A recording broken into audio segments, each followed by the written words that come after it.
Welcome to our YouTube channel. The Russian invasion in Ukraine continues in several regions, especially in the eastern and southern Ukraine. The war is about to enter its second year. Russia's plan was to quickly annex large portions of the country, but it countered heavy resistance from the Ukrainian people, something that it hadn't planned. Western countries were initially hesitant to supply Ukraine with advanced weapons systems to prevent an escalation of the war. This was because Russia threatened the world with using nuclear weapons in case of interference from the West. But as time went by and Ukraine started losing ground, Western countries decided to increase their support to Ukraine in order to stop Russia from annexing Ukraine completely. At this point, after big considerations, some European countries and the US decided to also send main battle tanks to use against the Russian army. This was a very important step because sending tanks was a taboo for most countries for a very long time. Even now, Germany is still hesitant to send their Leopard 2 tanks, which are considered to be one of the best main battle tanks that is available in the whole world. With all this military aid, the Ukrainian army succeeded to inflict heavy losses to the Russian army. Russia, on the other hand, lost more than half of the regions it had annexed. For months, Russia didn't gain any new victory other than, according to them, the town of Soledad. Russia needs to show that they have not lost the war and are still willing to fight. But considering that the aid from the West is only growing, Russia needs to change their strategy to book progress again. In this regard, military experts predict that Russia will start a new massive offensive in the spring of this year. Even though they outnumber Ukraine in terms of military personnel and equipment, it is clear that they need to change their failed strategy. The fact that Russia's initial strategy has failed is clear because Putin has replaced his generals multiple times, 13 times to be exact. One of Putin's biggest allies is Belarus. When the invasion started, the Russian army passed freely through Belarus to open a new front in Ukraine from the north. But now Russia is expecting more from Belarus. Back in December, Russian President Vladimir Putin visited Minsk, the capital of Belarus, where he reportedly pressured Belarusian President Alexander Lukashenko to send troops to fight in Ukraine. According to Oleksiy Danielov, the Secretary of Ukraine's National Security and Defense Council, Putin is determined to involve Belarus directly in the conflict, despite Lukashenko's reluctance and the lack of desire among Belarusian citizens. The commander of the Joint Forces of the Armed Forces of Ukraine, Lieutenant General Sergei Nayev, also expressed concern about the possibility of Belarusian involvement in the war against Ukraine. In an interview with The Economist, Ukraine's Armed Forces commander Valery Zaluzhny revealed that Russia is planning a new offensive in February or March, which could potentially start not in Donbas, but in the direction of Kiev from Belarus. Despite these concerns, the Kremlin has denied any plans to involve Belarus in the conflict, calling such speculations stupid and baseless fiction. However, given Russia's history of deception and aggression towards Ukraine, many experts remain cautious and believe that Putin is planning a new Kiev offensive. The outcome of this potential offensive will depend on a variety of factors, including the level of support Ukraine receives from the international community. To understand why Putin relies on Belarus and why they are such close allies, we need to look at the relationship between Lukashenko and Putin and the ties between Belarus and the Soviet Union. Belarus is a country located in Eastern Europe, bordered by Ukraine and Russia.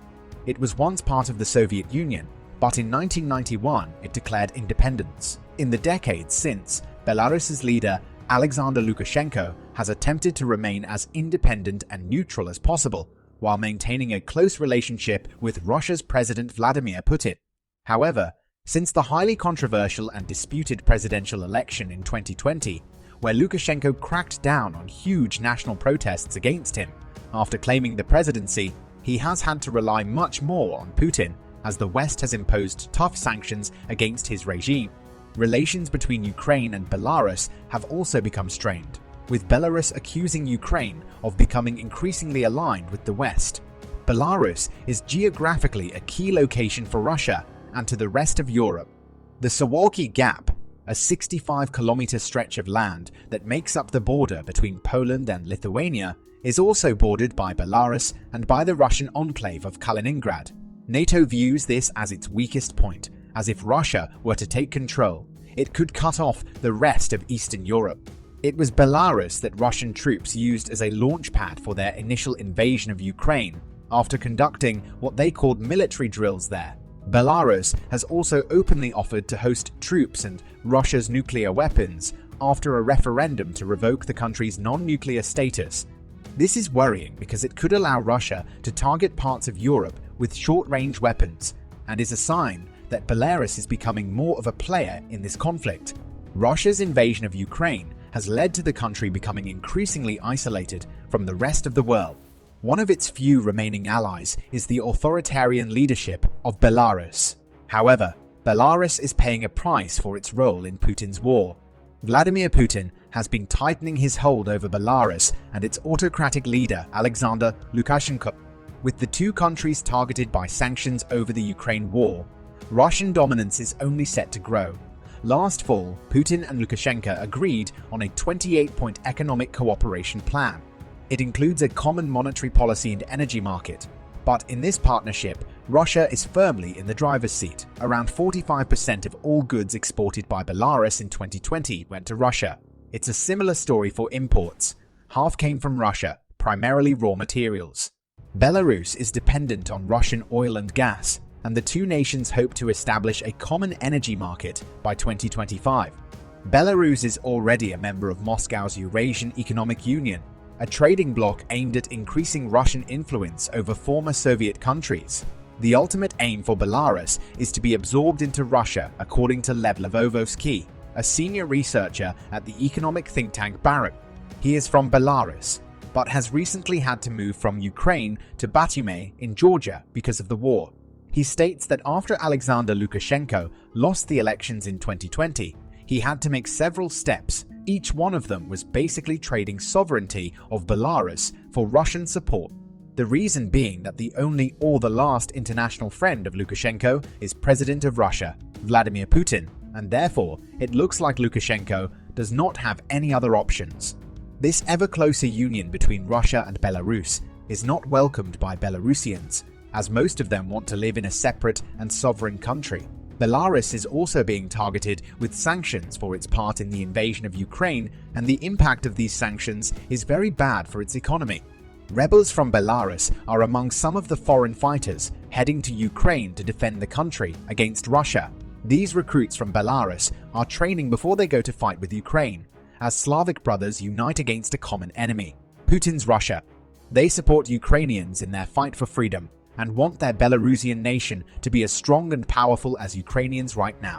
For these fighters, it's in part a proxy war against a regime at home that's made Belarus a launchpad for Russian attacks on Ukraine. What do you think the West should do about Belarus? Should they negotiate with them and encourage them to stop supporting Putin by stopping the sanctions and forcing Lukashenko to step down? Or should they just increase the sanctions and punish them as hard as possible? Let us know in the comments. Please like and subscribe to support our channel. Thanks for watching.